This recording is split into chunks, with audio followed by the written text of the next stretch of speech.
In today's episode of the Old Warlock, we're going to be tackling religion. Let's get started. Oh boy.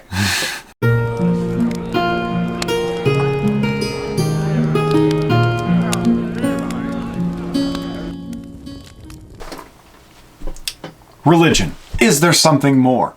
Is somebody watching over us, listening to us as we pray and ask for assistance? In the real world, beats me. I'm not here to answer that question or even talk about it, but we are here to talk about those questions as they relate to Dungeons and Dragons. At least as far as the advanced Dungeons and Dragons Deities and Demigods book is concerned. Absolutely. Those of you who have been following our channel for a while maybe know that for the last year and a half or so, we've been going through a lot of the first edition AD&D books and talking about what we use out of them and what we don't use out of them in our campaigns that we play. We've been through a lot of the main ones, even some of the not so main ones, but we have had some people comment and ask, what do you use from Deities and Demigods, or Legends and Lore, the reprint done later with the orange spine? We actually use a lot of stuff out of this, to be honest with you. In terms of percentage of the book that we technically use, this alongside the Monster Manuals, Fiend Folio, and Monster Manual 2. Did we do Monster Manual 2? I don't think we did. I don't think we did, but yeah. We'll go back and do it. Yeah, we probably will at some point. We use basically all of these. Disclaimer for Monster Manual 2. The things that have just actual creatures in them and descriptions of creatures, gods, whatever it might be. We haven't necessarily used all of the monsters 100% of every book, or even use all of them that often, because a lot of them we do return to. But these kind of books, we at some point we probably do use the majority, the vast majority. And I think that even though we don't use all of the monsters, we don't use all of the deities in regular play, the option is there for them to exist. Of course. And I think that's why we can say, without too much having to qualify, we use 95% of each of those books. I mean, there are some monsters that don't exist in my campaign out of the monster manuals because they just don't fit. Yeah. But 95% of them do. Same thing with the deities in the Deities and Demigods book. Yes, absolutely. So basically, we're not going to go through each individual monster in all of these because they're each individual god. Because that would take forever, and I don't think you guys really care too much about that. But what we are basically going to do is kind of go through the types of gods that are in here that we do use. Yes. So, to begin with, some of the description stuff in the beginning that's not necessarily talking about the gods, but more a rundown of, intelligence, strength, hit points, hit dice, a very basic rundown of the AD&D rules. We don't necessarily refer to these. But there are a couple of things in here that we do end up going to the Deities and Demigods book for, and I'm sure that a lot of you know that, having played this yourselves.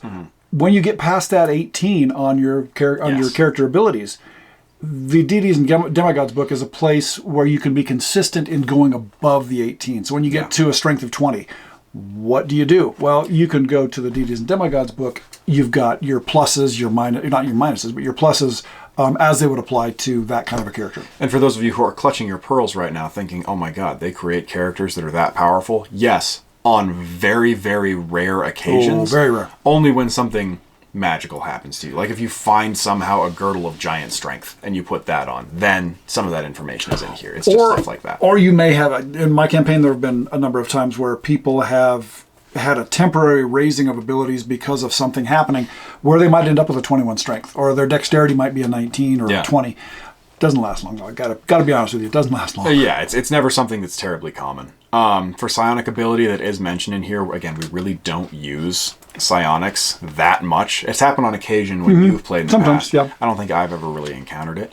Then some of just the recommendations for how you should play some of these things, how clerics work with them, what mortality versus immortality means in the game. Some of this is good reference stuff. But we don't really use it. No.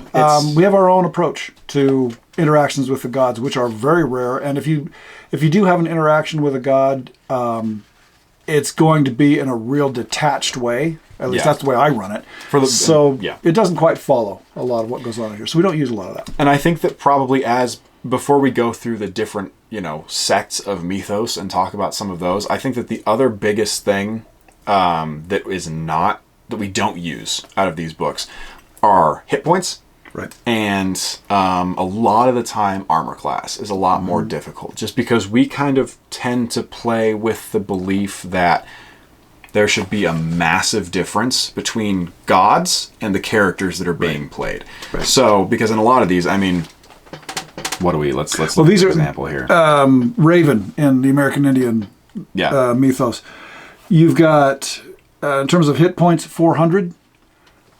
You know, a powerful character could do that in 8 hits. If you went after, or a powerful wizard with, a wand of lightning bolts or wand of fireballs, you're taking that thing down. And to us, that's just not the reason for the existence of this level of power. Yeah. It should be much more than that. In the same way that we don't approach dragons in the same way. Our dragons are so much more powerful than We've they are. Talked about that before. There's a video where we talk about that. And so the same thing applies here. Yeah, and armor class is the same thing. Like Raven, just using that same example, is listed as armor class 0. My character standard, without having any super powerful magical item, my main character in his world is armor class -6 as a rule. So that this shouldn't even be taken into account. It's something that is so much greater than any of the characters have, or anything really on the prime material plane, that it just doesn't function the same way in our minds. So aside from that, we do basically use all the rules, all the descriptions that are in here. Alignment definitely is one that does get taken pretty copy and paste from this into what we end up playing. But let's just go through the different mythos. One of the things that I like about this, now this is a first edition 1980 Deities and Demigods. So it's the one that's got the Cthulhu Mythos in it, which... Oh, yeah. Melbournean Mythos. So it's got some really interesting things there, but we've also got... And you'll have to excuse me because I don't have what's the second edition one called? Legends and Lore. Legends and Lore, because D&D got into that whole satanic panic thing, and so they changed a lot of the names. But the content was largely the same. Content's largely the same, except for some of those things where there were copyright issues. Yeah. But one of the things that I think is cool in here is the Arthurian heroes are also included, which that I'm more likely to drop in. But actually, the Arthurian heroes, I would actually bring them down. Yeah, because they're just guys. Because you have Sir Gawain. He's got 112 hit points. But then, depending on what his armor is, he could be, very heavily armored. But to me, 17th level fighter, not in my campaign because I don't have 17th level fighters. So I would have to bring all of these down. He would still be a tough guy that you wouldn't want to take on, most likely, but he wouldn't be 17th level. Yeah. Still, it's cool to have the information and the background information. Yes. That's a big part of this to me. Because a lot of this, unless you are someone who either practices these beliefs or has some sort of cultural relationship to a lot of the history that's held within this. I mean, I don't know that much about, say, Indian mythos or Finnish mythos. Even that, I don't really know that much about it. So just having these books, it's great to have kind of a reference points for a lot of these entities that people have believed in throughout history. And I think, we're not by any means saying that this is a be-all, end-all of course that religion. Not. That's not the case. But it does give you a snapshot that you can then work from if you want to include these things in there. Absolutely. So really, American Indian, we don't use them a ton. I've never had any character, but they're still there, and it's not like we wouldn't use them if it didn't fit in with what was going on. Arthurian, Babylonian. I've never used Babylonian, but I believe Bill has. He has a couple times. He's used, but he used to teach Babylonian literature, if you will. Yeah. And so he's very familiar with Babylonian culture, and so I think that I'm pretty sure that he's used Babylonian mythos before. Celtic, yes. We've definitely used those before. Central American. You have not encountered it. No. If you go to the right place in my world, you will encounter Central American myths and gods. Yeah. Quetzalcoatl, people like that. I've always been fascinated with Mesoamerican religion, pre-Columbian religion. Yeah. And so, I had to find a place to put those in because that time in history really fascinates me. Yeah. Chinese mythos, I've never come across that in your world, but it's something that we could use if the circumstance was apt. Cthulhu mythos. Now, let's open to Cthulhu. Go ahead and entertain the people. I will turn this over. Again, if you've ever watched any of our videos, it's usually once every other that I find a way to talk about Cthulhu. Every other. I love the mythology, everything that goes, not necessarily the mythology, but I love the stories that go along with Cthulhu, that whole Lovecraft universe that he put together. I think is so cool. It's so interesting. Cthulhu was included in the first printing of Deities and Demigods when it was originally released by TSR.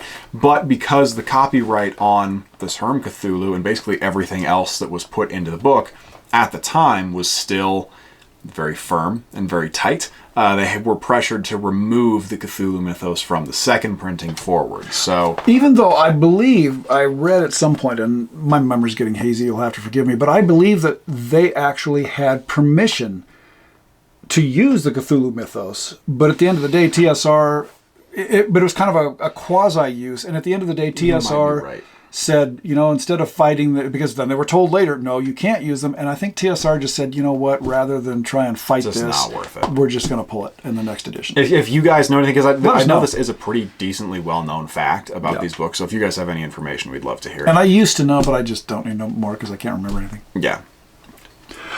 But again, going back to what we were talking about earlier with Cthulhu itself, 400 hit points? No, that's going to be much higher. Up a lot higher. And I do like the fact number of attacks 30. You bet. Damage per attack 1 to 10. No, that's going to be immune to magical control, +2 or better weapon to hit, regeneration. I'm fine with all those. Yeah. But for something that is in the book 100 feet tall, it's taller than 100 feet tall. It is. It's like an island coming out of the water. But for that to only have 400 hit points, no. Yeah. So I do have some issues with it. Chaotic evil, I wouldn't agree with that either. But what would you call Cthulhu? I would say somewhere between neutral and lawful, because of the Cthulhu characters, it is cognizant and it has a thought process behind what it's doing. So it's very... There's a reasoning behind it. Yeah, it's a reasonable god in the stories. I'm going not that you can reason with it. It's very evil, but yeah, so that I wouldn't necessarily agree with. But there are a lot of things that would probably be changed. But I personally have never had the opportunity to use any of these as my god for anything, because they're almost all evil. And I have not put anything from Cthulhu directly into where you're going to encounter it on a regular basis. Yeah. It does things from Cthulhu do exist, and there are a lot of things from the Cthulhu works in here, which is great to me. But I just sprinkled a couple in the idea that if you ever do come across them, it might make you go, well, wait, what? And then you'll have to explore deeper to find out what parts of the Cthulhu genre is actually existing in my campaign. Yeah, it's looking like all but 2 are evil, and the ones that aren't evil are some variety of neutral because they don't have any thought process. So, yeah, it's tough to work them in if you don't play evil characters, but we have talked about playing evil characters. Yes, we have. Point, which I think like to do. I think that's, with him, it's going to last like 15 minutes. Yeah, because I'd have to like kill somebody and then I'd feel bad straight out of the gate. But no, this is very, very cool, and if you do have one of these older editions of the book, one of the first printings,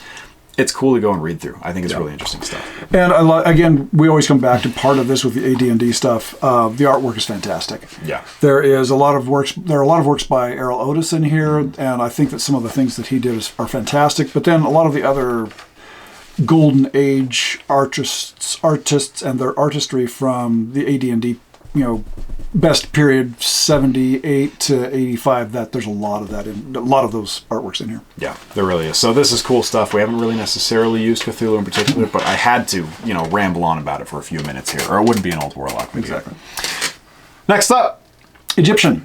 And the Egyptians, for some reason, back in 1979, I've always had a fascination with Egyptology. I'm a former archaeologist. Way back when I was in junior high school, I loved Egyptology.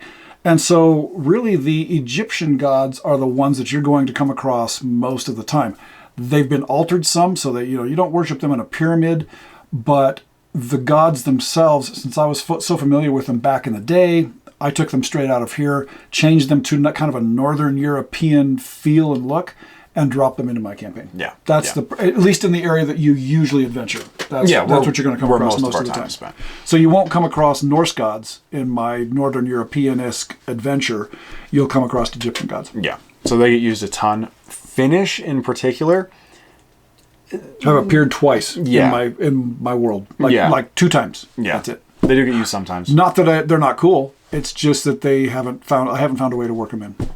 Greek gods, of course, we do use those a decent amount. That's a pretty common clerical thing to do, or paladin thing to do. Mm-hmm. Indian, I've never seen any. No, and I do have an area that somewhat mimics central and northern India in terms of their architectural styles and things like that. And I do have them, but you guys have never been there. Never made it that Never been far. Yeah.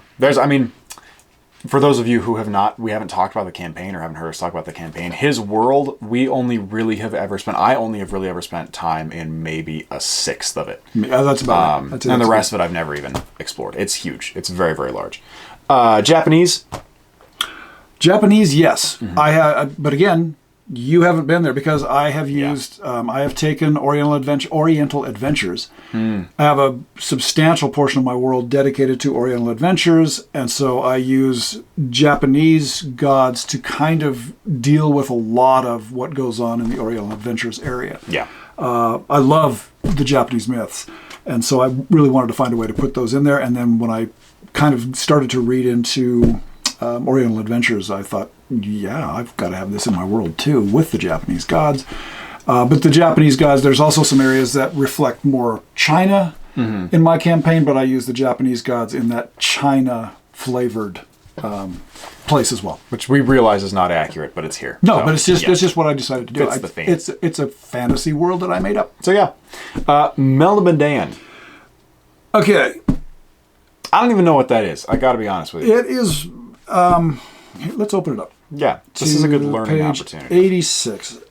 Elric of Melniboné, however you guys want to pronounce it. I pronounce it Melniboné. Meldibonian is how other people pronounce it. I've never been exactly sure what they really wanted to have back in the day, or what Michael Moorcock wanted back in the day. They are some of my favorite books. I read them probably when I was... late high school, and fell in love with the stories. Elric and his buddy Moonglum and Ariok, all these different characters out of those stories were fantastic. I have only had one of them show up, actually, and it wasn't Elric. It was his weapon, Stormbringer. But I have not brought the actual characters into my campaign, and someday I might end up doing it, but they are so powerful that it would be very difficult to do in my campaign. So I just haven't done it. Who had Stormbringer? Didn't one of the player characters get that at some point? I want to say that John might have had Stormbringer at one point. Okay. Because Stormbringer is just a really cool weapon, and so I kind of picked it up and dropped it in. Yeah. But no, I wish that much, much earlier I had more of Meldibonian, if you want to say. There it is. Meldibonian characters in my campaign, but I just didn't do it, and now it's going to be very difficult to insert them into it. But if you like those books, this is where you can find condensed information to put them into your campaign. There you go. Yeah. Up next, we have the Newan Mythos. Newan. And I've got to be honest with you, I don't even remember what that is. I also Let's don't. take a look. I know I haven't included it.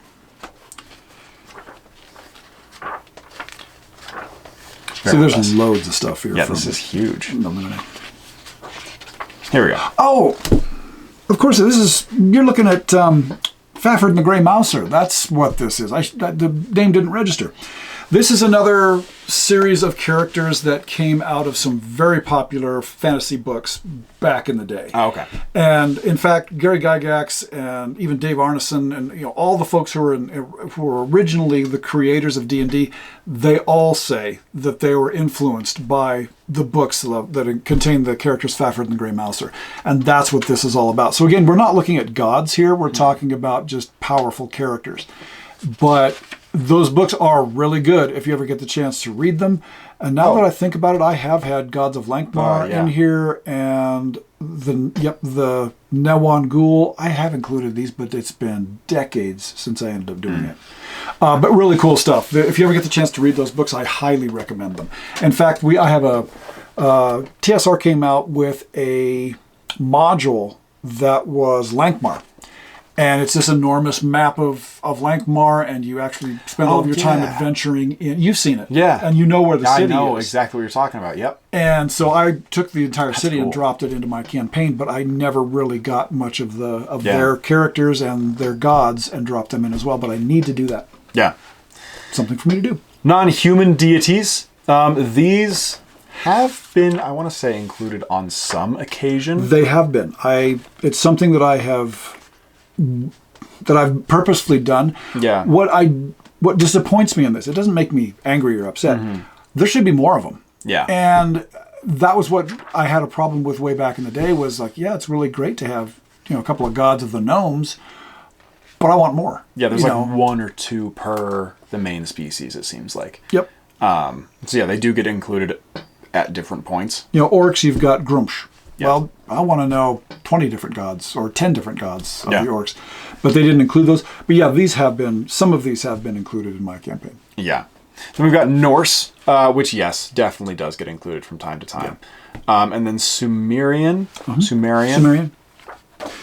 And I think that's one of the ones that I have not included, was much in the way of Sumerians. Yeah. I can't think of any occasions when they have been. Nope. And then really the last thing in the book is just some of the appendices at the very back.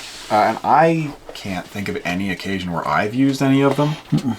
Because a lot of it is other references to other books, the same kind of information, clerical information. Planes of Existence. Yeah, Planes of Existence, things like that. So a lot of that's just lifted up out of the Player's Handbook, the AD&D Player's Handbook, and dropped in here. So yeah, if we do use those, we use them from other locations. But so as a whole, I would agree, 95%. 95 can be used. It isn't necessarily right now, but it has the option to be. It's one of the ones we use the most stuff out of, technically. It is, and I think that I enjoyed this when I first bought it way back when, simply because it exposed me to a smidgen of knowledge of things that I would not normally have gone and found in an encyclopedia. That's what I used to have to do, was go get an encyclopedia. It's a book. In order to... I know. I used to have to find a book and do the research. And so to me, that was what was one of the things that was really cool back in 1980, was to have this thing that summarized, at least gave me a flavor of these different gods from all these different cultures, and allowed me to implement some of their aspects into my campaign. So that was one of the best things about this book way back when. But overall, I think it's a well done book. Yeah. I think it has loads of great information, like I said. And if you run an AD&D campaign, you can't go wrong picking up an AD&D Deities and Demigods book. I will say that these ones are some of the more difficult of the original to get. The first editions especially run a little bit higher in price if you're buying them, even used. Well, all used, especially if you're looking for that first edition book that has the Cthulhu stuff in it, you're going to pay a premium for it. Yeah. But if you can get one, by all means. And Legends and Lore, the reprints, those are usually a lot cheaper. Those are some of the cheapest ones to get a hold of. And it's most of the same stuff. And I believe, I might be wrong, but I think you can download this on DriveThruRPG as a PDF, but I could be wrong. So thank you for coming with us on this journey. If you have any other books like this, we've got a few more left to go. If you'd like us to keep doing this and talk about some more of the old AD&D first edition books that we use, comment down below. Let us know. Yeah. And let us know what you use out of the Deities and Demigods book. What worked for you or still works for you and what doesn't. If you are still here at the end of the video, thank you so much to all of our Patreon subscribers. We appreciate each and every one of you. We don't thank you as much as we should. We don't, no. If you're interested in becoming a Patreon member, a patron is the technical term, I believe. Or Patreonite, we call them. Patreonite, yes. All of the links and information for that is going to be just down in the description below. You'll be able to find all that stuff. It's just we usually try and release an extra video for our Patreon subscribers once every 2 weeks-ish with some other stuff that we toss in there as well. So if you're wondering about that or you want to take a look at that, by all means, go check it out. But if not, that's totally okay. Stick around here and we'll keep putting out videos like we do as always. I'm Jim. I'm Alex. Keep your sword on free.